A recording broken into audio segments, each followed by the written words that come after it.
Let's check the latest news updates with Vishal. Welcome to Friends World TV. I'm your host Vishal Venkatesh, and today we're going to be looking into the weekly news bulletin, the English news bulletin in particular, and we'll be discussing a range of headlines both within a global news context and a national news context. But firstly, let's go through the headlines. So, the United States has recorded more than 45,000 new cases of COVID-19 just within the past 24 hours. The number of COVID-19 cases in India has surpassed 500,000 as infections surge in the capital city of New Delhi. US President Donald Trump has signed an executive order to protect monuments. Facebook will begin to label newsworthy content that violates its policy in the lead up to the November US elections. A stabbing attack has occurred at a hotel in the Scottish city of Glasgow. Renowned tennis player Novak Djokovic has tested positive for COVID-19. Previously unseen footage of baby elephants being wrenched from their mothers and poked with sharp objects has been released by an authority known as the World Animal Protection. And survivors from a boat crammed with more than 300 Rohingya refugees have told Malaysian authorities that dozens of their people died, and what's worse is that their bodies were thrown into the sea. Now for the Australian national headlines. Victoria has 41 fresh coronavirus cases as it notches the 11th day of double-digit figures. And more importantly, the rises. Camden High School in Sydney went into lockdown after a student tested positive for COVID-19. The federal government's COVID-19 Safe app has not identified any close contacts of a person infected with the virus till date. A man whose body was found near a Melbourne school has been identified, with police appealing for witnesses and dashcam footage. 4 teenagers are in hospital today with stab wounds after a brawl broke out in Sydney's West yesterday afternoon. An independent inquiry commissioned by the High Court concluded that former High Court Justice Hayden had actually sexually harassed 6 legal associates. The Business Council of Australia encourages the $70 billion JobKeeper program to continue even after September of this year in order to support the various industries that have been hit hard by the coronavirus. Now to the Australian news stories in depth. The new cases of COVID-19 are steadily declining in New South Wales, which is of course good news, but the same cannot be said about Victoria. Victoria has incurred 41 fresh new cases of the virus as it notches the 11th day of double-digit rises. Victoria's Deputy Chief Health Officer, Dr. Annalise Van Diemen, said that the state had tested almost 22,000 people across several outbreak clusters just within the previous 24 hours. Emergency alerts are being sent all across the place to residents, especially in the hotspot suburbs of Melbourne, such as Keilor Downs and Broadmeadows. And of course, all these messages are centered on the idea to get tested. About 19,000 people have been through the state's hotel quarantine system alone. And these people, of course, are mainly from the overseas arrivals, but a significant and what's more shocking, a more undisclosed number, a grey number, have been reported to refuse tests after they entered isolation, and officials can confirm that this is part of the reason as to why Victoria's numbers are climbing up by the day. A second Sydney school is in lockdown after a student tested positive for COVID-19. Camden High School in the city's outer southwest area announced on Facebook on Friday that it would be non-operational due to this incident. Therefore, students will have to resort to on-site learning while it underwent deep cleaning. The closure is the state's second school to shut down in many days actually because of a coronavirus case.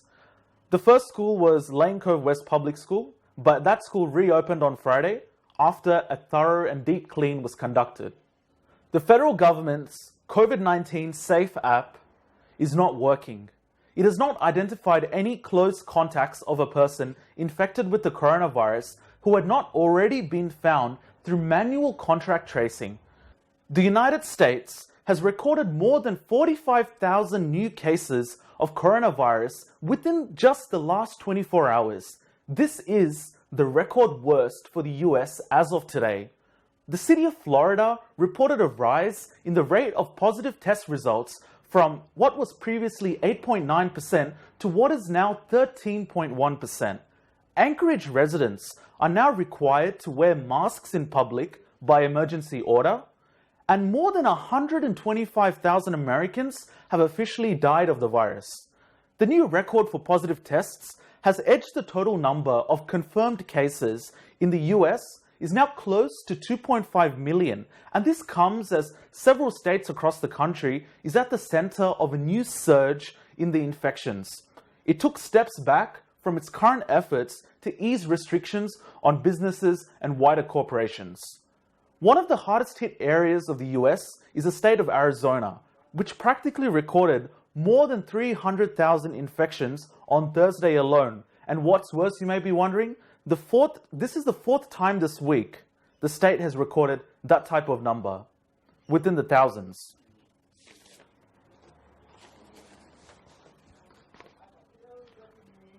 The number of COVID-19 cases in India has now surpassed 500,000 as infections surge in the capital city of New Delhi. The country has recorded more than 17,000 new cases over the last 24 hours, and India currently stands as a country of the world which has the fourth largest outbreak of the virus, and this has resulted in more than 15,000 deaths till today. ये सब ना mental stress बहुत बढ़ा रहा है patient में भी और हम एज अ डॉक्टर में भी. तो आप देख सकते हैं कि हम ना चाहते हुए भी हमको इमोशनली उनसे कनेक्ट होना ही पड़ता है, and then it becomes a lot of challenge for us. Facebook will begin to label newsworthy content that violates its politics and policies in the lead up to the November US elections.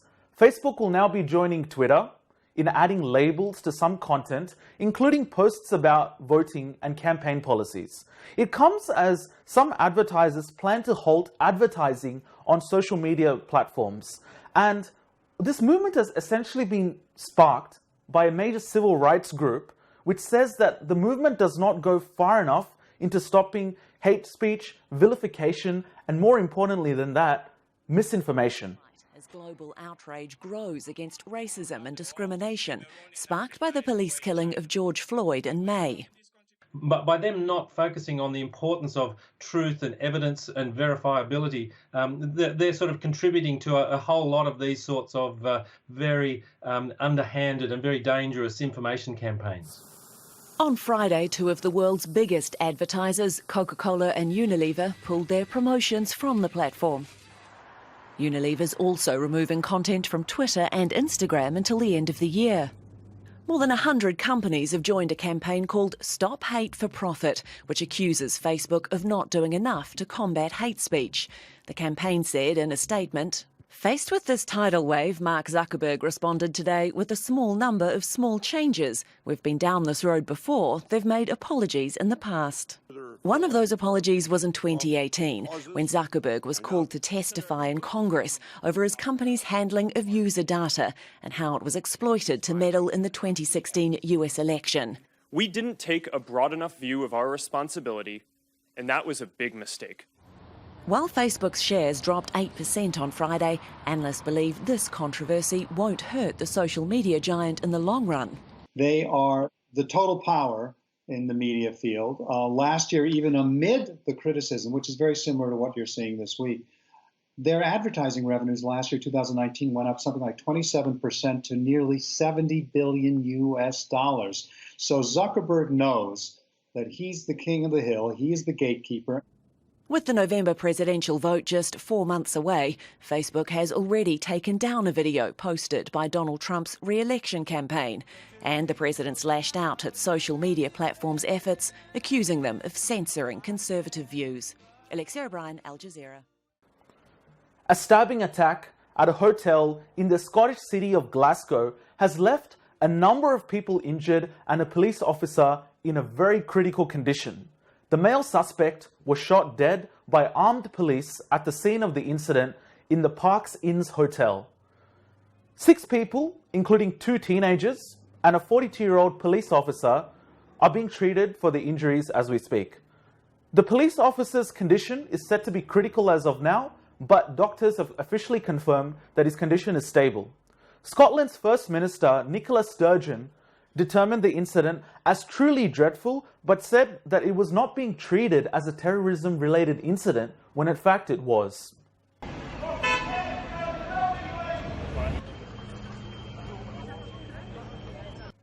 Novak Djokovic has tested positive for coronavirus after hosting a very controversial tennis tournament across various spots in Eastern Europe.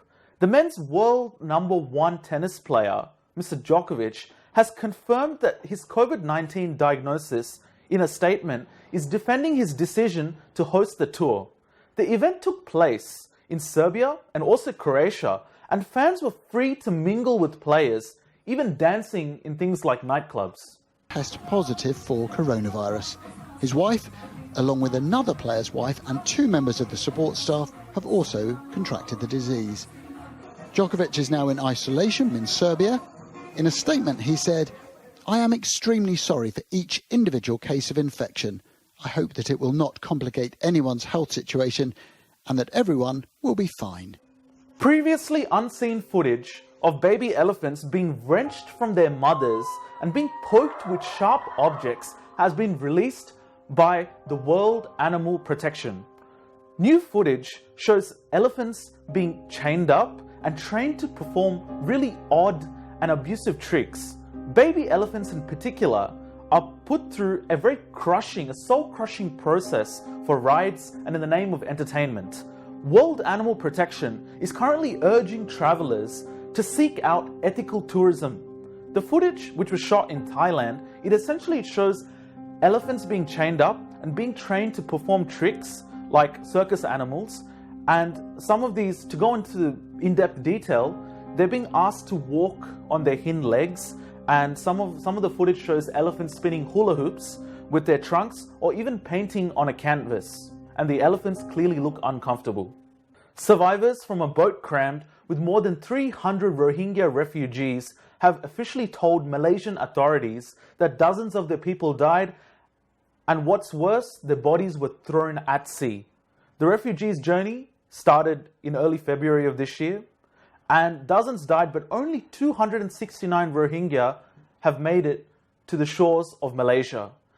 But it is important to remember that the fate of 500 Rohingya refugees in another vessel is unknown.